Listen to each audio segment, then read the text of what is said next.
When I was in the hospital, that same evening, they were planning to put me back on oxygen. That same evening, I was to go back. My auntie has to beg them that, oh, okay, just let her attend this live session. After that, you can put her back. But just not up to 10 minutes, I was up, jumping, clapping my hands, dancing. Everybody was, what is happening here? I want to encourage you not to give up. Mm. Not giving up can never be the solution. Keep fighting. Keep fighting. Wheresoever you think you can lay your hand on to get help, be it in Dr. Joe's videos, novels, stories you read, even my videos as you're watching, I want you not to give up. I want to encourage you not to give up. I've been through hell and back. I've been through hell and back.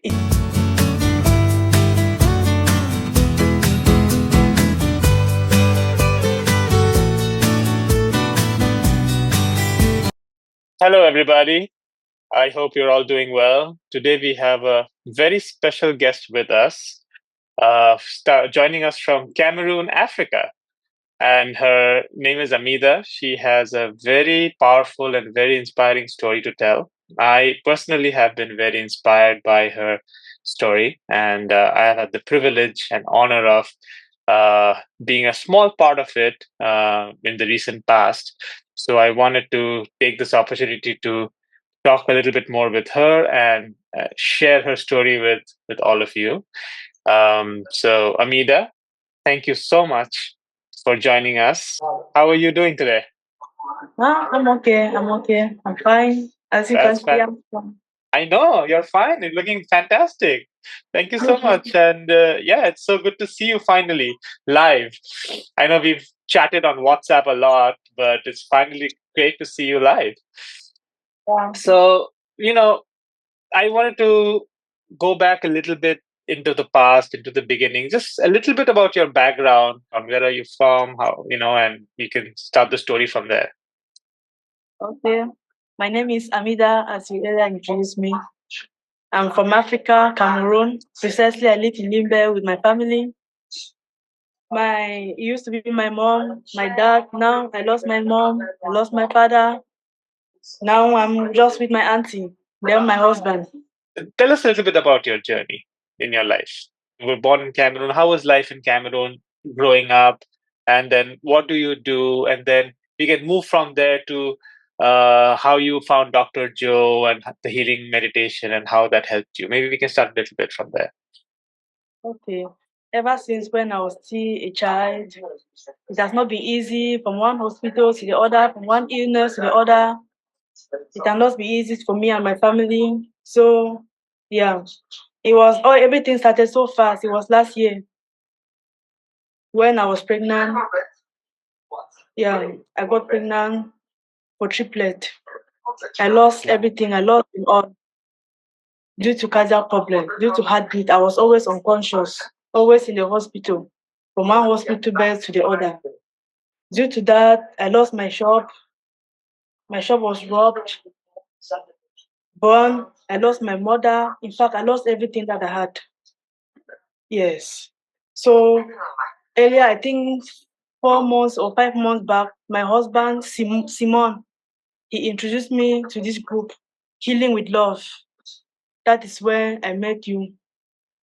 Mhm. Ever since, yeah, since I joined this family, I've received a lot of love. I've Mhm. received a lot of healing Mhm. within. Mhm. Yes, and imagine at first when he introduced me here, I was not really focused.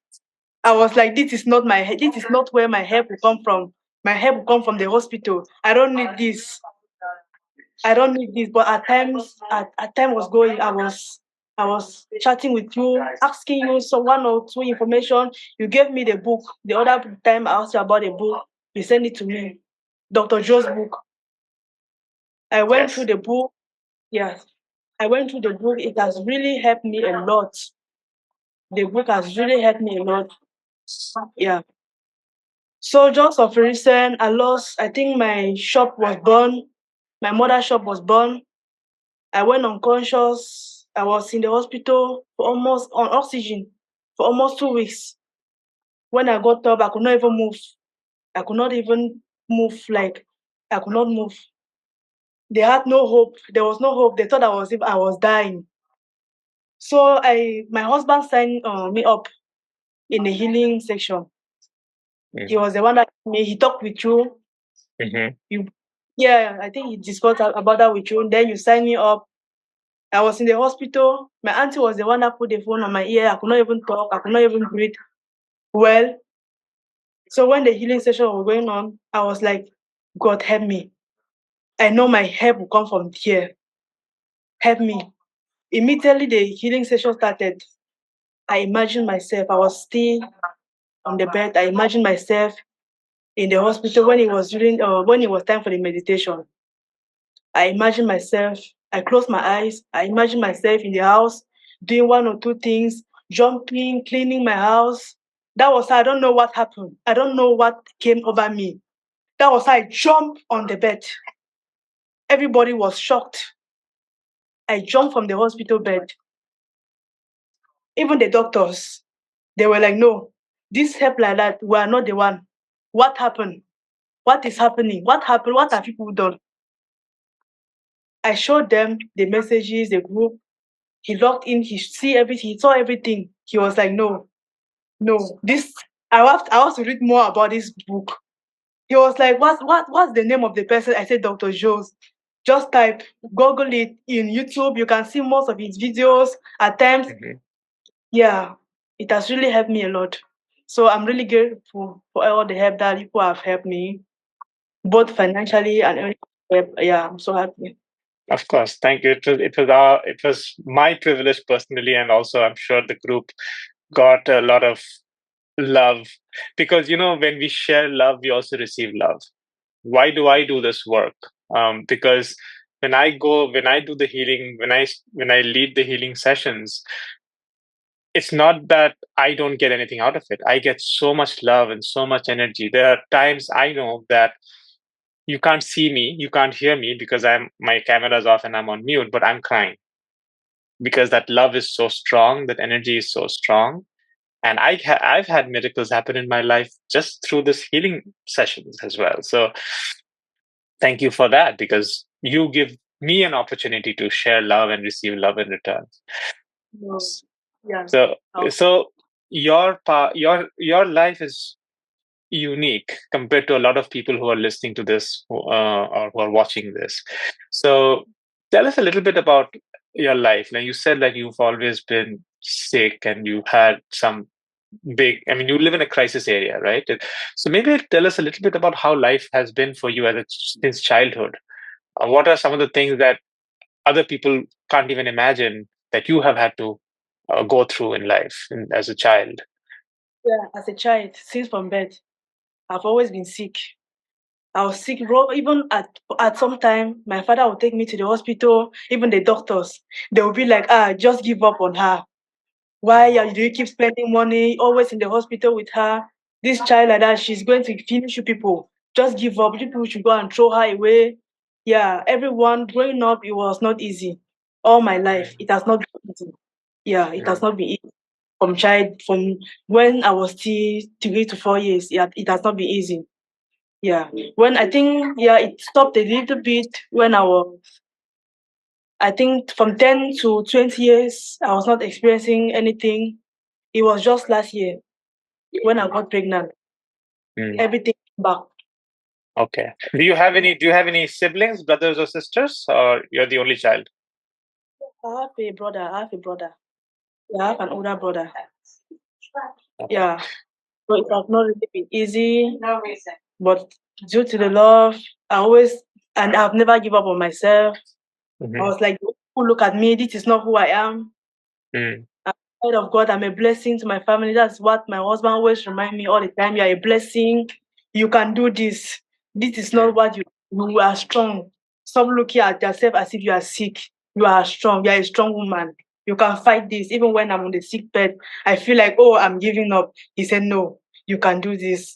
You can do this. At times, he will send Dr. Joe's video to me, the link that wow. watch this video. Yeah, watch this video, watch this videos. I'm so grateful to him. I'm so Hmm. grateful Yes. for introducing me again to the family. Yeah. I never knew anything like this exists in my entire life. He's the one. I don't know how come he know about you people, but he's the one that introduced me to this family. I'm so grateful that our path clicked us. You know, I'm also learning because this is a new journey for me, the spiritual path, Dr. Joe's work, and the community. I'm also learning that, there's this saying, when God closes the door, he opens a window. I don't know if you've heard that saying or not. So if you have a difficult path in life, you have to learn something from that. It makes you strong, but there is also but God or the universe, whatever you want to believe in, also sends you someone or something to help you. And in your case, it seems like that's your husband, because but ultimately you have to make the decision. Your husband can send you all the videos he wants. He can send you all the books he wants. If you don't do the work, nothing can happen. Nothing can change. Nothing can happen. Yes. That at first, when he will send a video, I will just be like, this man, he's disturbing. This man, he's disturbing. But as time was passing, I was joining the live session. I started receiving the love I actually wanted. I was waiting. I've been waiting for. I was like, no, this is where my help will come from. I have to be serious. That was when I inboxed you. I started asking more about the Dr. Joe's book. Yeah. Right. Then you. Yeah. I've been going through the book. I think I'm almost done with chapter 4 by now. Yeah. So I've been trying to meditate every morning. I'll try to meditate. Yeah, it has been helping me. Looking at you right now, I can't imagine you were in the hospital 2 weeks ago. I'm good. Yeah, you are. You're shining. You're glowing. It's amazing. And you look so happy. It's fantastic. You look so happy. Who will know what? I mean, and that's what I want to talk to you about and have this conversation. I want to share your story, because the things that you have gone through, most people can't even imagine.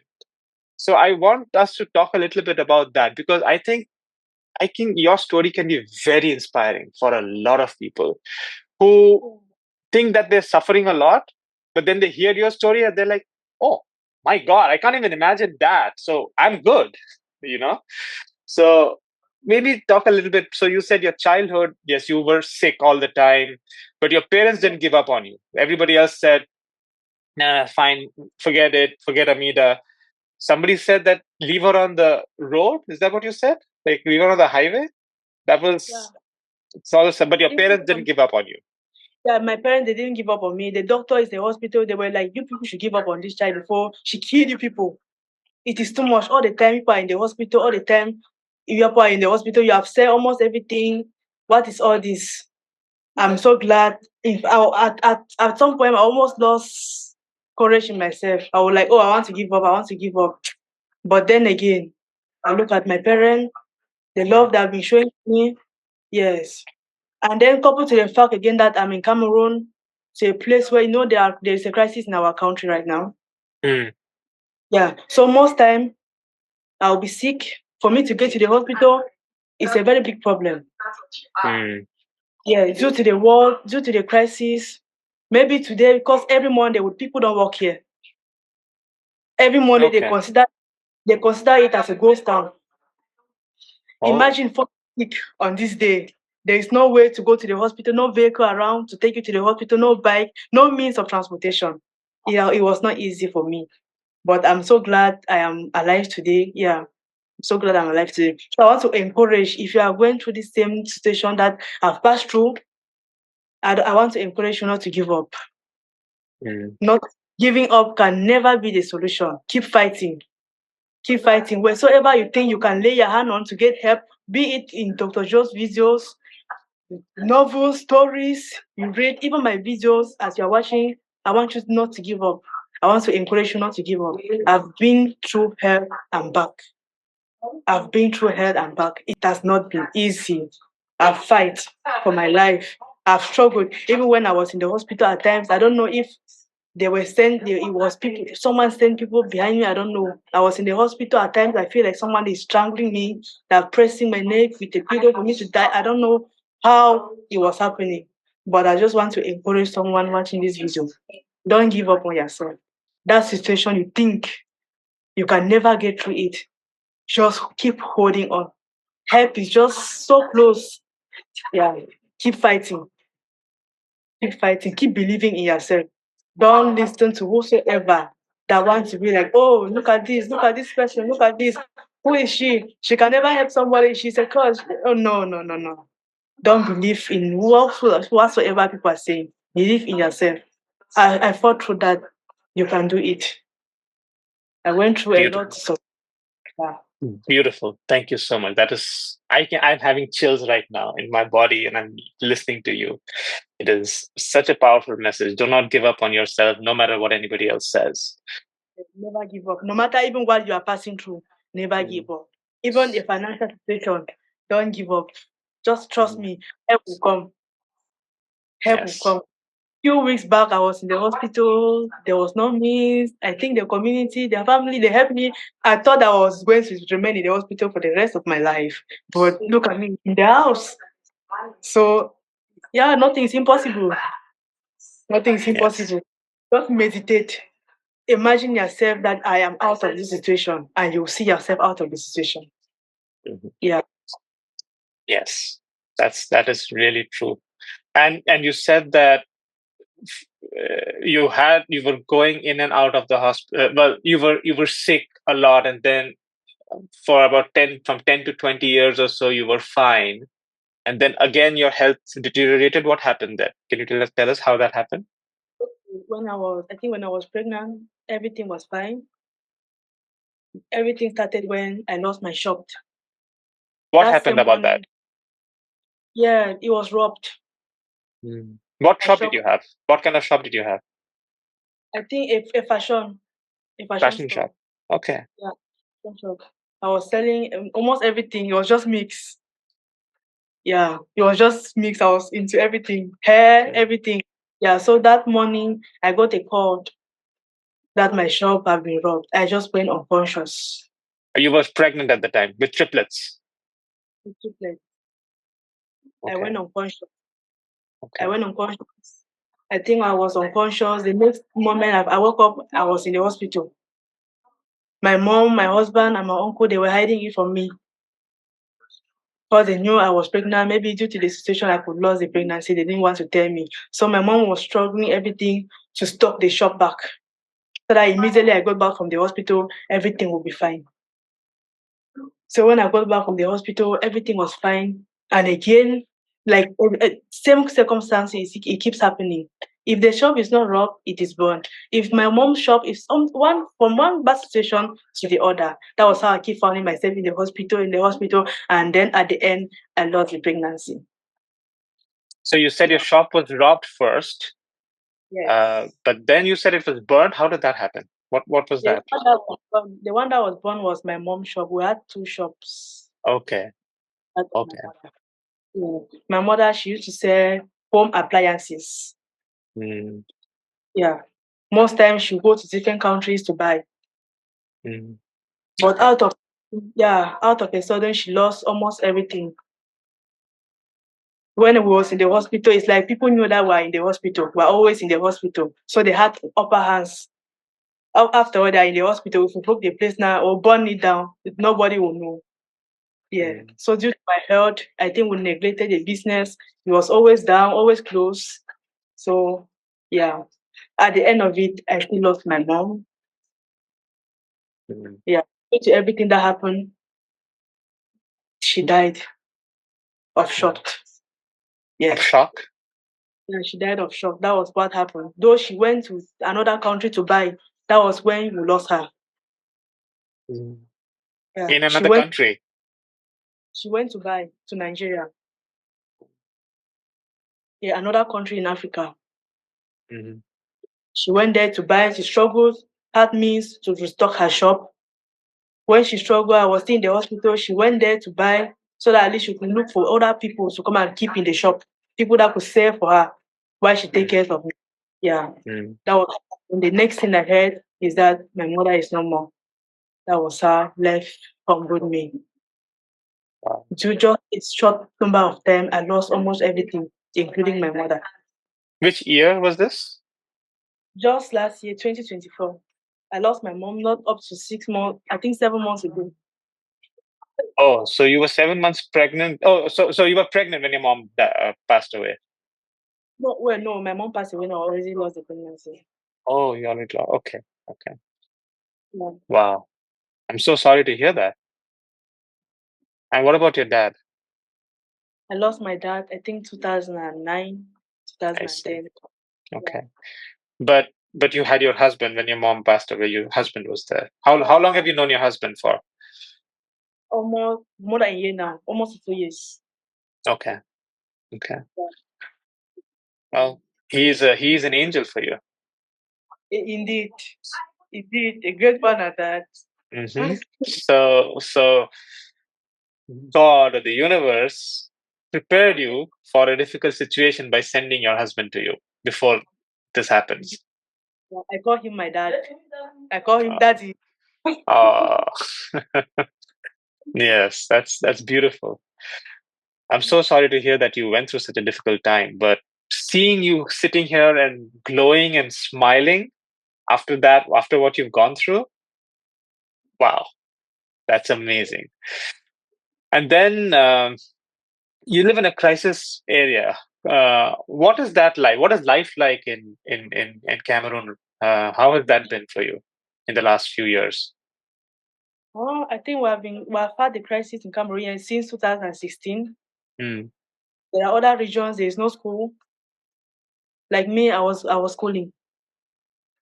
Now I don't go to school anymore due to the crisis. I will not even say that due to the crisis. I dropped out to follow business. But I'm good in that business. Anything good business. That's where I am specified. Yeah. Yeah. So that is it. So here in my country, there is, I think, the crisis have been going on for since 2016, early 2016 till now. It is still going on. So it is not easy. Though there are some parts where the crisis is not really affected, like where I come from, the region I come from. Yes, it is really affected. Yeah, it is really affected. School is not going on. There are other villages, people go to school with dresses, you cannot put on uniform. There are days, yeah, there are days you will be like, okay, children will go to school. You will just be like, okay, the school is burned down. Gunmen, they attack the school. That is how life is here. It is not easy. Kidnapping, yeah, kidnapping of people, taking of money. That is how it is. Were you kidnapped? Yes, at some point when I was sick, I was going to the hospital because in my country, it's not all the hospital that deal with cardiac. The main hospital here that deal with cardiac is in, we call it, if I call the name, most of you will not even know. So let me just keep it to myself. So, yeah, where they treat cardiac problem, that is the Ca- main core. The problem is where the where crisis they is. where they treat cancer problems. Yeah. So most Okay. time I was kidnapped. They will call my family. They will kidnap me, call my family for money. Yeah. So that is how it happened. They will How kidnap many even. how many Yes, times have you been kidnapped? I think about 2 or 3 times. Wow, that's normal. Now they have taken over the place. They have taken over most of the villages. They are now like the military there. They take you and nobody will come to say rescue. Nobody. Yeah. So that's how it is. Wow.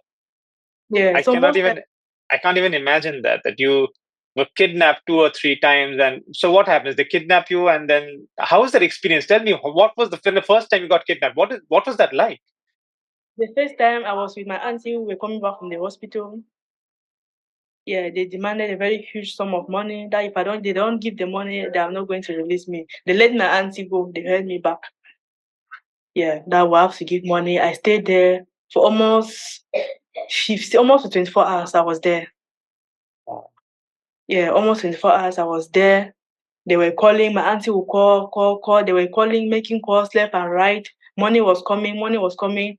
When they reached the amount they wanted, they let me go. Yeah. So most of the time I'll be there. At times,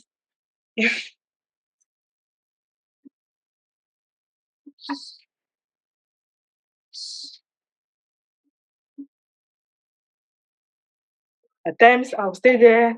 Since morning, they will kidnap me. No food, nothing. At times, they will not even give you water to even drink. Most time, I may even be on my period. I have to change. No way to change. I have to be there, waiting for help to come, waiting for money to come, so that they can let me go. Yeah. So when they will kidnap me at times, my husband, she'll be the one with most of my family. They will contribute me for money around, go around, borrow money, and the cents. They will let me go. Most of the time I was kidnapped, it was always on my way coming back from the hospital. Wow. That yeah.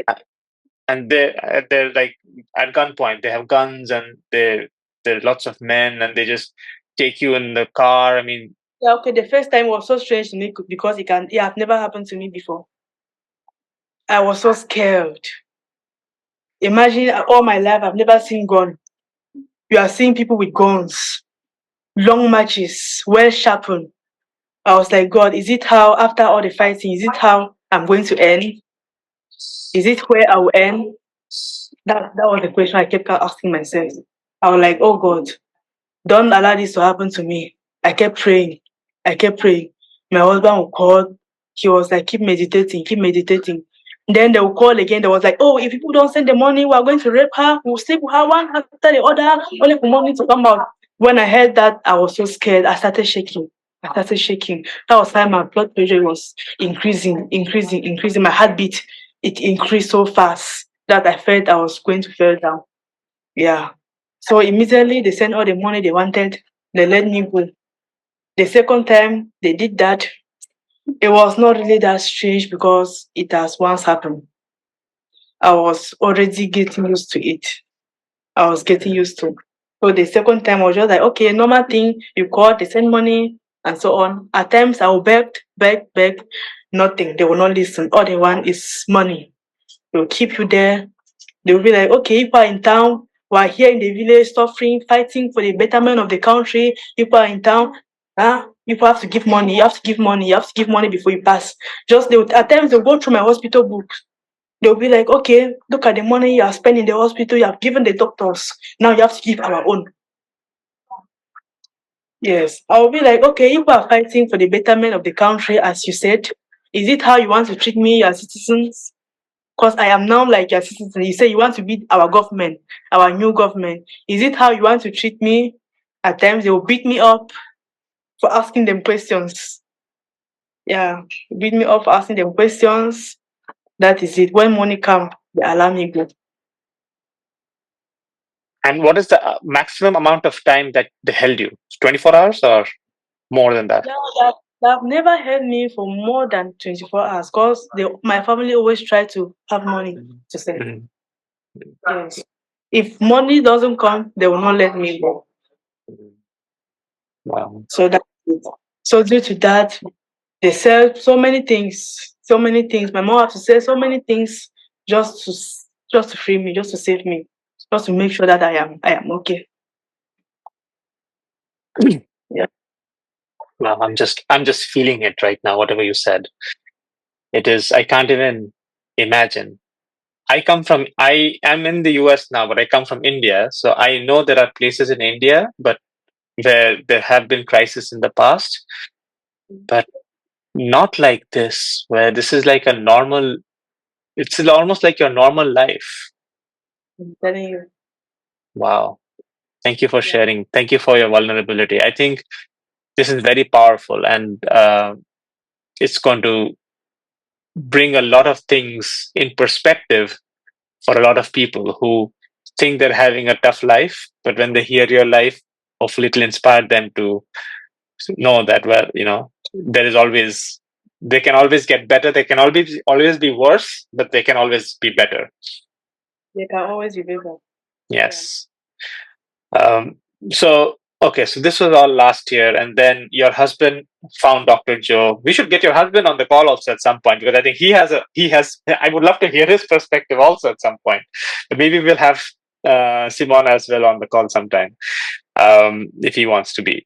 But so your husband found Dr. Joe. He sent you videos. Initially, you were like, "I don't want to see this guy. I don't. I need to be in the hospital. I don't want to. I don't want all this meditation stuff. This doesn't work." What changed? When did it change for you? Okay. It changed for me during, I think, the third live session that I joined. Third. That was Okay. when, yeah, that was when I started experiencing the change. Okay. Yeah. Tell us in detail about your experience, the healing experience that you had. The healing experience. Okay, immediately the live, when we started meditating, when I joined the live session, we started meditating. He said you can close your eyes, imagine all that the sound they started playing, the background sound. I just breathe in and I breathe out. Yeah, I started imagining myself feeling love, receiving all the love and giving out all the energy of love. Yes. From then I started trying to meditate. Most time I would just pass my eyes in the videos and then read some one or two things that he will send. I just try to like put it into practice. Yeah, I'll try to imagine myself being healed, jumping out of a very critical conditions. That was the I think that was the third live session that I joined. That was when I started experiencing that, oh, this rubbish thing that this man used to send, it is working. It is working. So that is it. The last time that I experienced it up to now, I don't joke with it, was when I was in the hospital. That same evening, they were planning to put me back on oxygen. That same evening, I was to go back. My auntie has to beg them that, oh, okay, just let her attend this live session. After that, you can put her back. That was the collaboration with the doctor. But just not up to 10 minutes, I was up, jumping, clapping my hands, dancing. Everybody was, what is happening here? I was shocked. I was like, oh, so this thing, it actually worked. It actually worked. That was when I heard it so dear to me. Like, in fact, Dr. Joe's work, it come after my husband. After I don't joke with it. I don't joke. Any information I see in the group, I try to follow. Whatever I see, be it Facebook, Instagram, YouTube, anything that has to do with Dr. Joe. I don't joke with it. I take it so dearly. It has helped me a lot. It has helped me a lot. So whosoever that is watching this, please, if you have gone through one or two videos of Dr. Joe, please don't joke with it. That is where your help will come from. Yeah, it helped me, and I believe it's going to help you too. Yeah. Wow. Yes, thank you. Absolutely. Absolutely. And you said you jumped up with joy and the nurses were surprised and they were dancing with you too. Yes. The doctor after called my auntie back, showed me what is going on here. Bring the phone. He took my phone, went through the group, our group. He opened the Zoom link. The meeting was not. He was like, "This is where the help comes from." He went through Google. He Google search. Went through YouTube, watched the videos. Then he asked me to send me the book. For the book you sent to me the last time, I forwarded him to him. I said, let it help you. Yes. Yes. That's amazing. So you actually shared the book, Being Supernatural. That's the one I sent to you, right? Yeah, yeah. So Yeah. I shared the You shared I it with the shared the doctor? yeah, I shared it to the doctor. The doctor, the only thing he said is it is not actually medication that have worked on you. This is a act of meditation. We are not the one that cured this. So just whatsoever you believe in, just hold it tight. I said I only believe in Dr. John's work. That is what healed me. He said, okay, if that's the case, I go for it. That's amazing. That's amazing. And what were you specifically in the hospital for the last time? Was it, you said heart arrhythmia? Was that what it is? The last time I was in the hospital, I lost consciousness. Mhm. I was in the oxygen for almost 14 days. Yeah. So when I got out, I think I was out of the oxygen for 2, 3 days. Yes, I was out of oxygen for 2, 3 days. When my husband he texted and called my auntie that he have signed me up for a healing session. That they should do everything possible for me to join it. Even if it's me just putting the phone on my ears, I should join. That was what happened. That was how everything happened. So you were in the hospital bed and your auntie put the phone with the healing meditation Zoom on so that you can Yeah, listen to it? when the healing session started, she just put the phone on my ears. I was Wow. listening. I could not shake even my legs. Yes, all the throughout the hospital, she was just wiping me. When she wants to bathe me, she just put water in the bucket, wipe me. That same evening, she was preparing me to join the live session. She just wiped my body and so on. Yeah, when I joined the live session, I was like, okay, God help me. Let this should be where my help will come from. Help me. That was what I said within me before joining the live session. Yes. I said I don't want to go into this oxygen again. I don't want to enter this. Help me.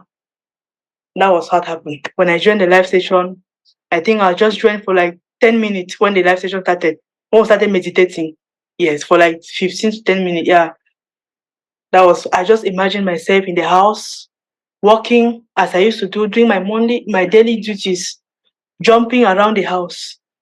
Then when I realized myself, I started as I was jumping, imagine myself jumping in the house. That was how I started jumping on the bed. Then I jumped and I woke up. My auntie started, I said, let's dance. That is it. Beautiful. That is such a Yeah. powerful testimonial. Thank you so much for sharing, Amida. That is going to be. I'm so inspired by what you said, and I'm sure many, many more will be inspired. Whoever listens to this, whoever watches this, will be inspired. I know you had a very difficult last year. I can see 2025 already changing for you. You look so different. So I'm sure 2025 is going to be a very different, much better year for you because now you're in this work. You know how this works for you, and you have your wonderful husband by your side. So I'm sure everything's going to be beautiful for you. And I'm so happy that you're in the community. Is there anything you want to share with the community specifically and with the broader anybody else who's watching this podcast? As I've earlier said before, the best thing that I like to share is for whosoever that is going through any health or whatsoever situation. Don't give up on yourself. I am still repeating it. Don't give up on yourself. Keep fighting. Keep believing that you can do it. Yes. If you are in the community, please, I'm begging. Don't joke. You see that live session that at times people will come, you just come and go out. Don't do that, please. Don't do it. That is where your help will come from. The love you have been looking for, that is where it will come from. Listen to Dr. Joe's book. Watch any video that have to do with it. Any live session, please join. Take it seriously. That is the only thing I can share with the community. If you are not taking Samik and Monica Gray, anything that they post, any link that they share, please follow that link. Go and watch whatever you want to watch. Follow the link, please. Always follow it. Always. Yes, and definitely follow this link because this is going to be a very, very powerful story that will inspire you all. Yes. Thank you so much, Amida. Thank you so much for joining and for sharing your very powerful, very touching. I was so moved by your story. I'm sure other people will be moved as well. And for being open and honest and vulnerable to sharing because it's not easy to share your story with the world, but you are willing to do that and you stepped up. You're the one who said I would love to share. I appreciate that so much and it means a lot to me. And I'm so happy that you are part of this community, that I found you and you found us. We found each other, and you are helping me and the community as much as we are helping you because it's a sharing. It's not a giving and a taking. It's a sharing, right? And I am so happy that you are that I found you in this journey. Thank you so much for being who you are. And I love how much you're glowing. I cannot imagine. I saw you send me your picture for the GoFundMe, and I saw that picture. We should do a before and after. So I should take that picture, and then I should put this picture and show this is what happened in 2 weeks. This this is it's amazing. It's amazing. Yeah. Thank you so much, Amida. Thank you too, Samik. Right, and thank you everybody else for being here. If you didn't hear till the end, for watching this, I hope you got some inspiration and some learning and from this story, from this very powerful story. I know I did. And yes, please keep joining us for more powerful and inspiring stories like this. Thank you, Amida. Much love. Bye, and I'll see you in the next healing session. Same there. See you overside. Yeah, see you on the other side. Yes. Overside. Bye.